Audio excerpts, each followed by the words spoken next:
আল্লাহর আইন বাস্তবায়ন করা এটাই আমাদের মূল লক্ষ্য। দেখেছেন পূর্বে বিগত 16 বছর যে সমস্ত জুলুম অত্যাচার ভিতরে আমরা রয়েছিলাম, আল্লাহ পাক রব্বুল আলামিন আমাদেরকে দয়া করেছেন, এজন্য জুলুম থেকে আমাদেরকে হেফাজত করেছেন। আগামীতে যেন আমরা আর এই জুলুমের শিকারী হতে চাই না। আজকের এই গণসমাবেশের উদ্দেশ্য হলো ছাত্র জনতার গণবিপ্লবের হত্যার প্রতিবাদে। যারা হত্যা করেছে তাদেরকে বিচারের আওতায় এনে অবশ্যই তাদেরকে বিচারের আওতায় আনতে হবে।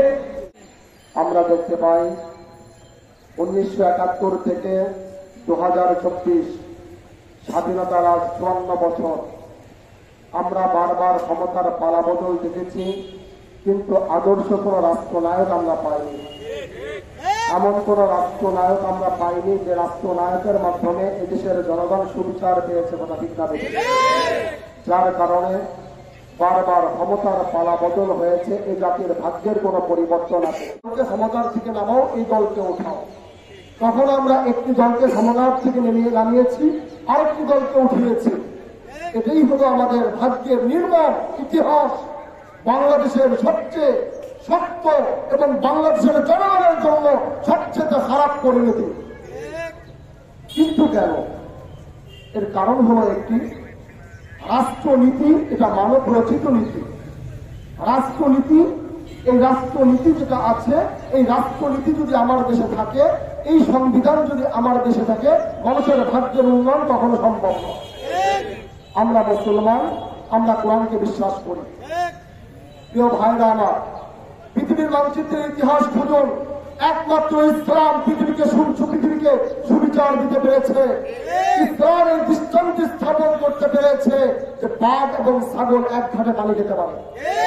এই ইতিহাস একমাত্র ইসলাম দেখাতে পেরেছে।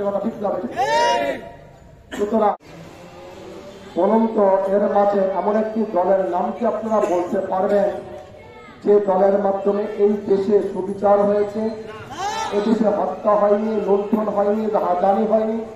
এদেশের মানুষ যে দলটির কাছে নিরাপদ ছিল, যে দলটির মাধ্যমে ইসলাম, দেশ ও মানবতার কল্যাণে কাজ হয়েছে, আছে এমন একটি দল? বরঞ্চ আমরা দেখতে পাই বড় যে 3টি রাজনৈতিক দল এ দেশ পরিচালনা করেছেন, প্রত্যেকটি দল বাংলাদেশের জনগণের অধিকার নিয়ে তারা ছিনিমিনি খেলেছে। প্রত্যেকটি দল ভোট চুরির সাথে জড়িত, প্রত্যেকটি দল দুর্নীতির সাথে জড়িত, প্রত্যেকটি দল স্বেচ্ছাচারিতা, ফ্যাসিস্ট এবং প্রত্যেকটি দল ক্ষমতা লিপ্সু, প্রত্যেকটি দল জনগণের সম্পদকে তারা দুর্নীতি করে বহির্বিশ্বের ক্ষমতার পাহাড় গড়েছে। আমার সরকারি প্রশাসনের সকল ক্ষেত্রে আমার দেশকে যারা তাদের কুক্ষিগত করতে চাইবে, যারা নিজেদেরকে মালিকানা মনে করবে, এমন কোন দলকে আর আমরা ক্ষমতায় দেখতে চাই না। এর জন্য আমাদের করণীয় কি? এর জন্য পীর সাহেব ধর্ম নাই, যেন সংসদ কোন এক দলের একচ্ছত্র না হয়। সংসদ যেন আমাদের জনগণের প্রতিনিধিত্ব চলে, এজন্য সকল দলের প্রতিনিধি যেন সংসদে থাকে। এ কারণে একটি সুন্দর ব্যবস্থাপনা দিয়েছেন পিয়ার পদ্ধতি নির্বাচন, যেটা পৃথিবীর মধ্যে বর্তমানে প্রায় 90টি রাষ্ট্রে চলে।